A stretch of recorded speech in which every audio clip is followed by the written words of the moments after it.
네, 새로운 보수가 되겠다며 새누리당을 뛰쳐나와 바른정당을 만든 지 석 달 만에 분당 사태. 자, 대선 후보 전담 취재기자 마크맨에게 듣는다. 오늘은 바른정당 상황이니만큼 유승민 후보 취재하는 박광열 기자와 먼저 얘기 나눠보도록 하겠습니다. 연결해보죠. 박광열 기자 나와 있습니까? 네, 국회에 나와 있습니다. 예, 결국 대선 일주일 남기고 바른정당 의원 지금 절반 가까이가 자유한국당으로 지금 돌아가는 거군요. 네, 앞서 안윤학 기자가 밝힌 것처럼 바른정당 의원 13명이 바른정당 탈당 그리고 자유한국당 복당을 선언했는데요.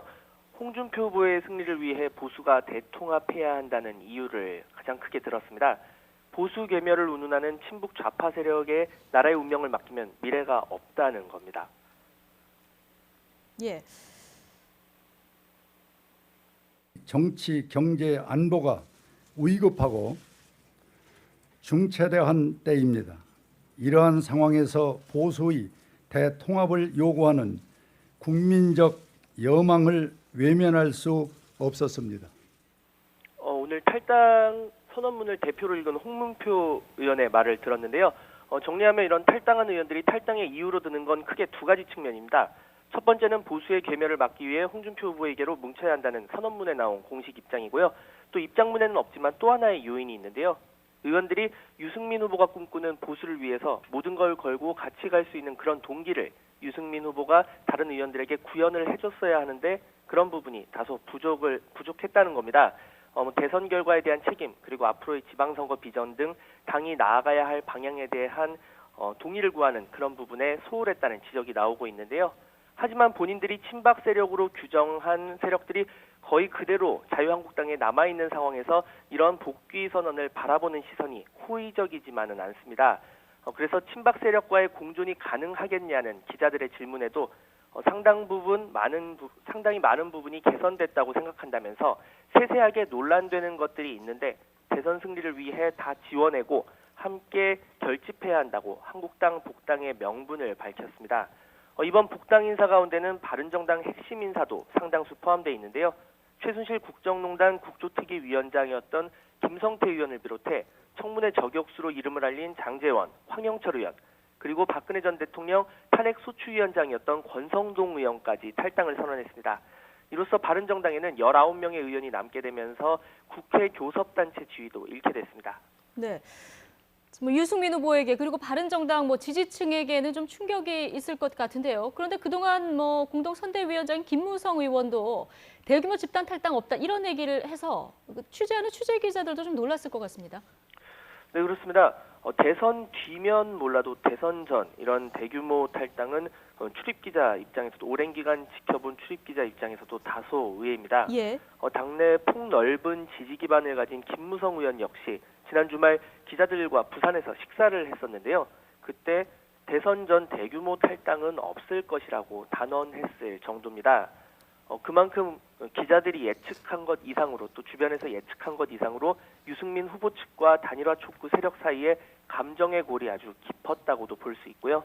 또 일부 의원들이 느낀 위기감이 예상보다도 컸다고 할 수 있습니다. 예. 사실 이런 탈당을 막을 방법은 두 가지였습니다. 유승민 후보가 원칙을 굽히고 홍준표 후보와의 단일화 제안을 수용하거나 또는 후보직을 사퇴하고 홍준표 후보를 지지하는 그런 방법이 있었고요. 아니면 유 후보가 의원들을 최대한 설득해서 단일화 목소리를 접고 당이 대선에서 최대한 성과를 내게 하는 방법이었습니다. 하지만 일단 현장에서 유 후보를 지켜본 기자들은 원칙과 명분을 중시하는 유 후보이기에 후보 단일화나 사퇴 확률은 아예 없다고 그동안 봐왔습니다. 또 경선 당시에 본인이 보수 후보 단일화를 이야기하지 않았냐는 당내 일부의 비판에 대해서도 그건 자유한국당 내 친박 패권 그리고 국정농단 세력의 반성, 배제를 전제로 했는데 전혀 이루어지지 않아 단일화도 없다는 입장을 그동안 견지해왔습니다. 물론 아까 말씀드린 것처럼 유 후보의 당내 소통과 정치력 이런 부분에도 다소 아쉬움이 있는 건 분명 사실입니다.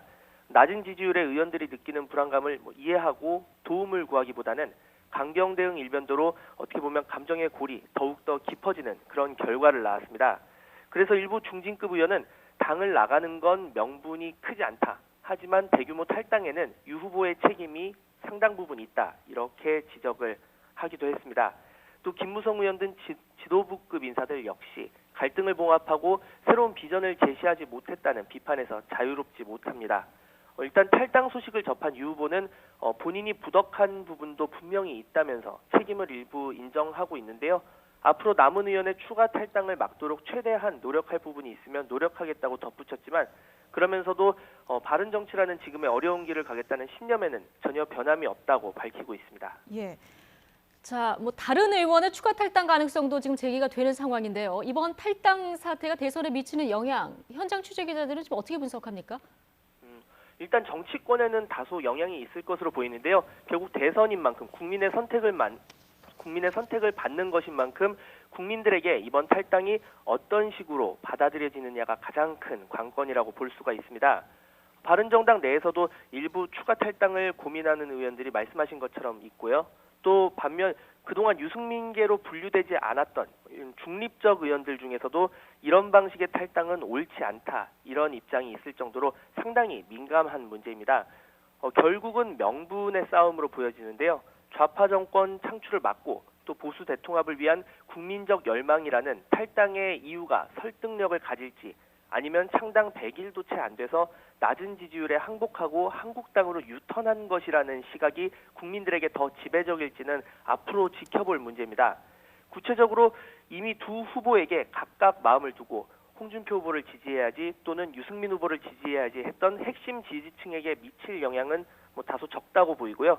다만 두 후보와 안철수 후보를 포함해서 고민 중이던 보수 유권자에게 줄 영향이 관건입니다. 보수가 홍준표 후보로 뭉치게 하는 보수 대통합의 기폭제가 될지 아니면 권력을 한 번 더 잡기 위한 명분 없는 복당이라는 반발 심리로 오히려 유 후보에게 동정의 시선이 갈지는 뚜껑을 열어봐야 한다는 분석입니다.